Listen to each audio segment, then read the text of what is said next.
สบายดีจ้าสบายดีพี่น้องสบายดีสุขุสุขดจ้าวันนี้มาเบิ่งลงมาเบิ่งป่าพาพี่น้องเบิ่งป่าเนี่ยคือคนที่ท่าเบิ่งป่านะพี่น้องป่าขึ้น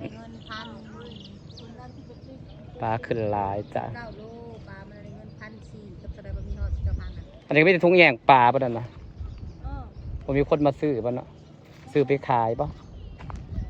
บ่ปลาลุงหลัดจักปลาจังปลายางตัวเดียวใช่ถูกอยู่น่ะเขาขอยได้ดีนะเขาเจ้าบ่มีปลาตัวหนึ่งขายเพิ่นบ่ขายจักปลาจังขายมันขายบ่ขายมีปลายางตัวหนึ่งเขาเพิ่นบ่ขายจักขายมันเบิดเลยนะโจ้บรรยากาศแคมป์ของพี่น้องข้าเจ้าได้ปลามันนี่ปลาขึ้น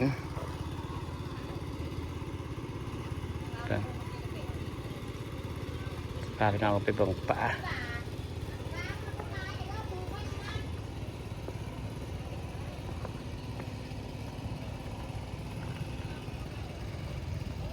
ปลาพี่น้องลงมาเบิ่งปลาเวลาปลาขึ้นคนก็สิเต็มของ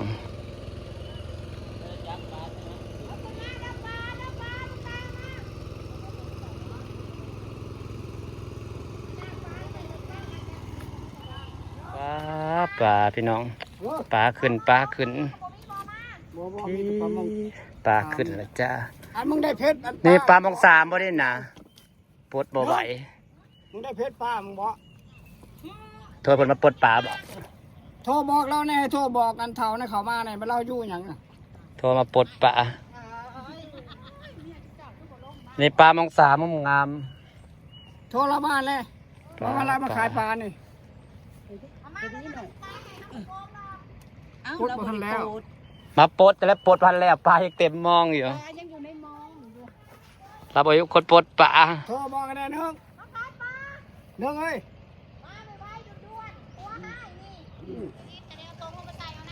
ปลาขึ้น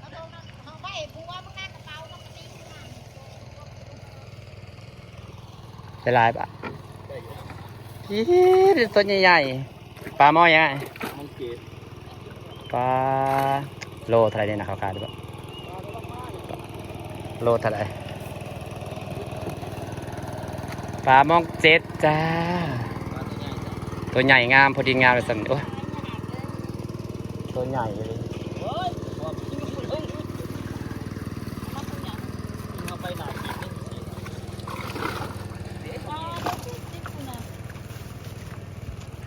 ปลามันก็ขึ้นแพงเลย80มันต้องเลือกพอตัวหน่อยออกแล้วนี่เพราะว่ามันต้องได้ร่วมกันรถ70รถเป็นยังหน่อยใหญ่ได้ร่วมกันรถ70รถเป็นยังหน่อยใหญ่มันก็บ่ได้ใหญ่หลายใหญ่บ่พอมี4ตัวแล้วปลามันปลาใส่เจ็ดนี่พี่น้องมาเบิ่งปลาน้ำกันยามปลาขึ้นปลาคนปลาเขามาขายมึงไม่จะตัวใหญ่ๆงามๆนะปลานะปลามันใหญ่เจ็บดิพันไหนนี่หมดนี่เลยเอาตัวใหญ่ออกเลยลองสิ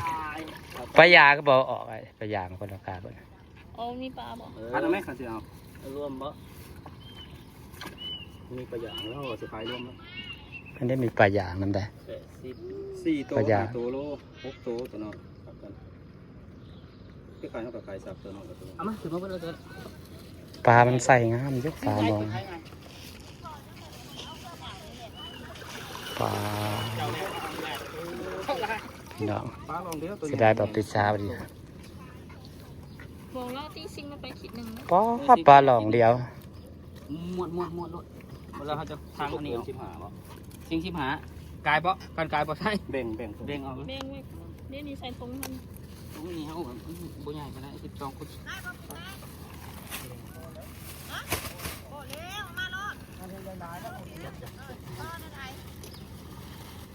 กำลังขนปลามาขายพี่น้องปลาให้เราผมมาเบิ่งปลาอะไร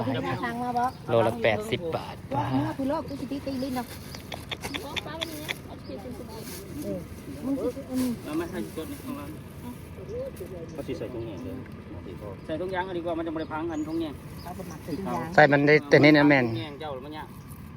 เอาคืน เอาใส่ถุง ปลามันสิเน่านะ นาวดอก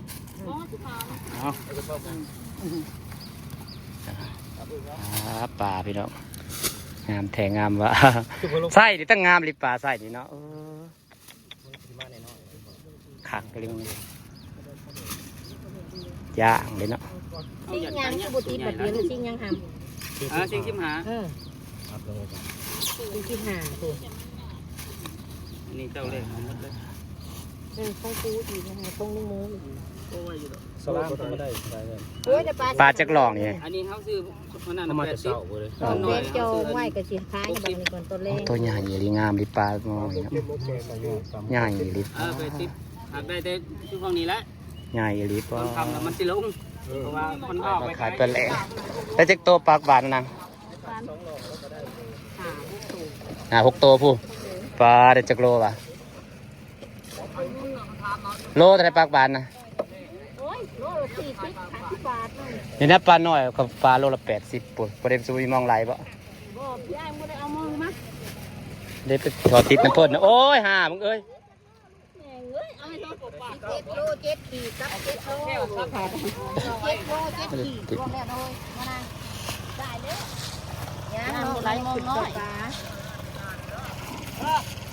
ใช้ชื่อหน่อยอ้วน ได้เปิด โลหะ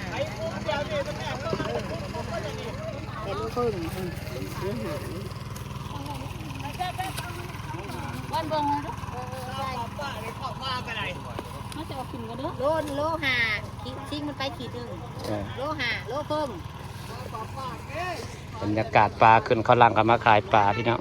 และจังหวะมันจะมีคนซื้อนะแบบ เอ้ยเนาะไปเมื่อนี่กับวิทย์แล้วนี่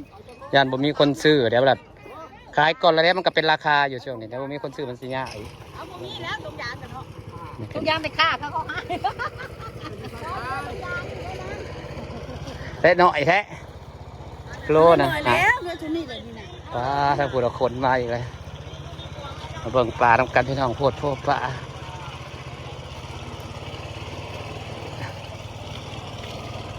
ปลา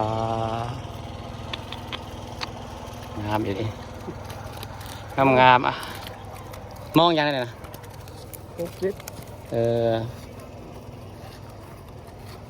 มาเราถ่ายคลิปบ่ได้ไปหากับพี่น้องเต็มยังขึ้นอยู่ได้นั่นนะปลา บ่เห็นของหนูมายังได้ฉันบ่ได้น้องมึงมาละโซมมันบ่เห็นของหนูกูน่ะเราเมื่อย ปลาใหญ่ก็ได้ได้เห็นตัวได้ปลาใหญ่ไพ่ได้ปลาเพียบอกเด้อปลาเพียจะมี น้อง 7 ชายอันเด่นน่ะซื้อรถ150มันอยากซื้อมันหักมือเลยเอามามันเอาปลาเพียงสิเอามันน่ะ ปลาเพียเขาไปขายกันบ้านเทิงรถ200เขาก็ซื้อได้ มันก็ซื้อขายต่อพอดี แม่นครับเขาเมื่ออะไร บ่กินได้ปลาบ่แม่นเป็นฮอด60 โลพุ่นเอาอย่างทางทองทางกิโลเนาะ ตะกี้เนี่ย67 กิโลถามไม่ได้นางได้จากโลละ67 กิโล มันบ่ไปตีผิว เอาสิได้อัน ก็จะได้เงินได้ขายนะ มันได้80 โลเฮาก็มื้อนั่นน่ะ มันละบ่มาอีกมันน่ะ น้องเอ้ยเมื่อร้าน น้องไปหันน่ะ3คนที่เขามีรถใหญ่ ย่า นะ นั่นไป ง่ายจอมมีลิ้นน้องไผ่หันน่ะจกทุกคนที่จะต้องข้ามหมู่หมักก็หมักปากนะได้นะเขาบ่ได้โต นี่พี่น้องบรรยากาศปลาขึ้นจ้า ได้เบิดพวกนี้ เขาเห็นอย่างนั้นน่ะ เขาก็สิมานั่งเบิ่งปลาขึ้นนะพี่น้อง ดอนบักแดงบักดอน ที่ฝากบรรยากาศไว้ซ้ำนี้ก็ได้พี่น้องขอบคุณทุกคนนะจ้าเดี๋ยวปลาขึ้นในท้ายให้เบิ่ง กิน